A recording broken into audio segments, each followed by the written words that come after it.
77th Republic day of ইন্ডিয়াতে আমরা চায়নাতেই পালন করলাম। তো খুব সুন্দর একটা আমার ভারতীয় বলে গর্ব হচ্ছে। তো চায়না দেশেও আমরা রিপাবলিক ডে বানালাম। যেহেতু আমরা পোর্টে আছি, খুব ব্যস্ততা থাকার সত্ত্বেও আমরা সবাই মিলে সকালবেলা ফ্ল্যাগ উত্তোলনে করার জন্য ব্যস্ত ছিলাম।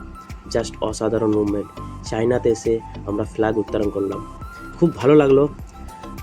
আর আমাদের পাশে আরও একটা সিট ছিল ইন্ডিয়ার, তো তারাও ফ্ল্যাগ উত্তোলন করছিল। খুব আজকের দিনটা খুব মজার হলো। সবাই মিলে সেলফি তোলার জন্য ব্যস্ত, আর ফ্ল্যাগ কিছুক্ষণের মধ্যেই উড়ে যাবে। তার আগে সবাই মিলে একটু ফটো তুলছে আর সবাই আনন্দ করছে। আমার তো খুব ভালো লাগছে। তো চায়নাতে এসে আমরা ফ্ল্যাগ উত্তোলন করলাম। তো দিনটা সবার জন্য খুব ভালো একটা দিন। জয় হিন্দ, জয় ভারত। ভালো থাকবে সকলে। আর আমার ভিডিওটা ভালো লাগলে কমেন্ট করবেন, শেয়ার করবেন, পাশে থাকবেন।